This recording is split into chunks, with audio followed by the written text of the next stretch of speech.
So that's the Minister of Finance speaking particularly to GDP figures. But let's bring you a bigger picture, really, on a review of the president's 1 year in office. We're joined by the chief spokesman of Obidati organization, Dr. Yunusa Tanko. He joins us virtually on the program this afternoon. You're welcome to the program, Dr. Tanko.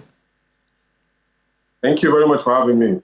Well, let's start right off with the Minister of Finance statement about the GDP seeing an improvement. What do you make of the government rating itself, particularly in that area?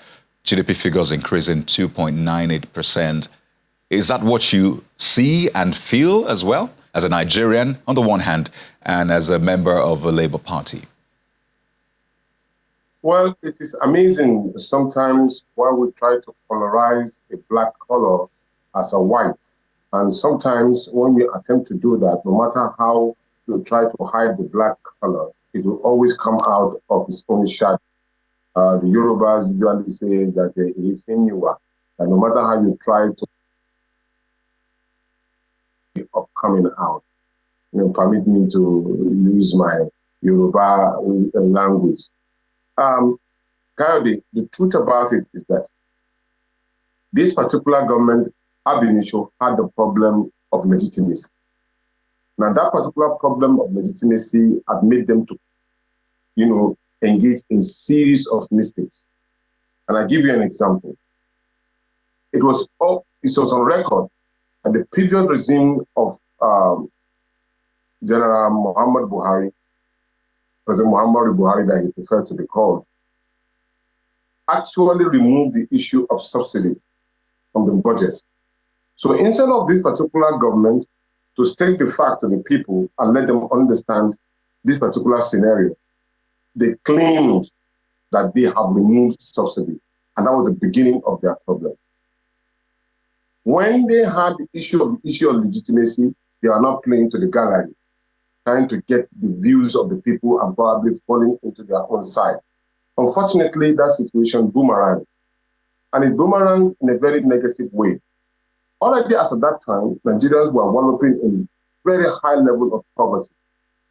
But what this particular government did by making that particular announcement, doubled down on that particular issue of poverty, disdain, disregard, lack of affection, lack of care for the people. I was listening to the minister talking about that they are paying debts through ways and means, or out of ways and means, or whatever that means.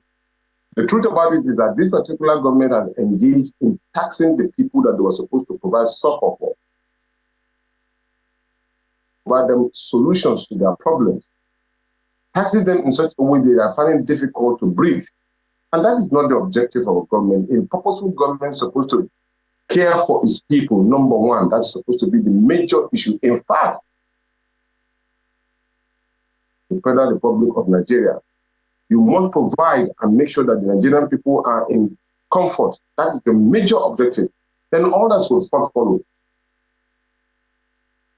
Well, quite a number of things you have said, Dr. Tanko, and I know customarily your principal, Mr. Peter B, might or should make a statement regarding the state of the nation, his own thinking about the performance of President Tinubu so far. But we've seen the presidential candidate of the PDP, Mr. Atiku Abubakar, putting out a statement. In fact, he pointed out to some things that he feels the president can do better. We've seen some other people congratulating the president over 1 year in office. But let's talk about at least what you expect that your principal will speak to regarding what the president should be doing right. You've said that, well, you don't feel those economic indices which the Minister of Finance spoke to improving. So what are those things that you expect that should be fixed? The issue of health, the issue of providing pipeline water, the issue of power supply, all of these, and the issue of security, they are key indices that will give an economic growth. Let me explain. How can you be thinking about spending so much money for a program or a project that cannot have a positive effect, or at least, let's just say, immediate effect on the Nigerian? some weeks now, and that's about 3 trillions of naira. This money have been directed to the usage of our people in the rural areas, in the local areas, where people are domiciled. Of the issue of insecurity, because once the people are comfortable, or at least they have something they can leverage on that can help their economic survival, it helps in taking care of social malfeasance that will lead to issue of insecurity. But can you explain to me that the government is trying to spend 10 billion naira for car parts when people are hungry? It doesn't matter. That my principal will speak to and will even lay his foundation as regard to how to solve some of this particular problem, just like a free consultant. This particular exporting of our crude oil. It's laughable. These are things that the government could do to show headlong that we are interested in solving the problems of the country. Yes, what they tell you is that expect that we are going to, Port Harcourt refinery is going to start working so time. Kaduna refinery is going to start working so time, or this refinery is under work and all. No, Nigerians don't want to hear promises put on ground. And it is only when you do that that the Nigerian people will feel the impact. It's not rocket science, Karen. We just need little things that can affect. Definitely, we prefer to go on propaganda and telling of lack of communication, which is very key. This government has a problem of communication. Even this morning, we are not so sure that whether the president will go to address the nation or the joint session or tomorrow. That is not good. That shows that there is no well-coordinated, and then what I mean by articulated position of policies and statements of the government. And that is not good for a government.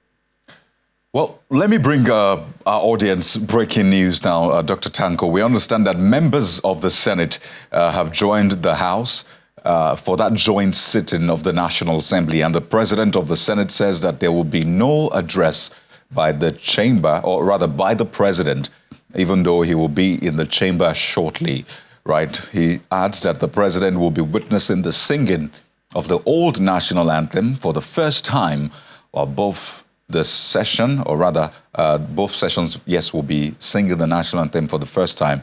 And he says that the session, yes, they have passed the bills. That's the Senate and the House of Representatives. They've both passed the bill, but it has not been signed. It was signed this morning by the president. Let me just take that again. The president of the Senate says that they'll be singing the old national anthem for the first time. The bill to revert to the old national anthem was signed this morning by the president. So that's the breaking news. That bill to revert to the old national anthem has been signed by the president. So it's official now. Nigeria has a new old national anthem. And maybe I should just get your reactions to that, Dr. Tanko. What's playing out at the National Assembly?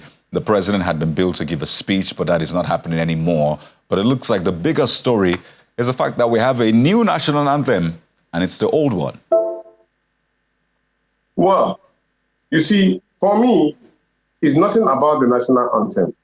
It's actually acting and obeying and performing according to the national anthem. The old national anthem, fantastic, well researched and well choreographed. Even the new one, or the old one that we are trying to jettison, itself has its own values. And looking at the second stanza of the national anthem, it challenges the Nigeria. O God of creation, direct our noble course, guide our leaders right. You know, the rhythm of that particular national anthem tells you that it is a pleading one for the interest of the Nigerian people, and saying that, look, we must do something right. In lofty height attain, to build a nation where peace and justice shall reign. All of these are messages that should resonate with the heart of the Nigerian people.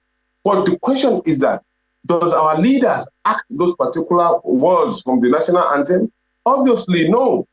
And that is where the problem is. If we act and perform the way in which the national anthem is sounded and is presented, it gives you a sense of reasoning. So whether they change the national anthem 100 times, as long as they do not do what is within that particular context of the national anthem, it's just child's play. So whether they want it or not, we will take the national anthem that they said they are giving to us, but then we will challenge them to act in that particular manner in which the national anthem resonates.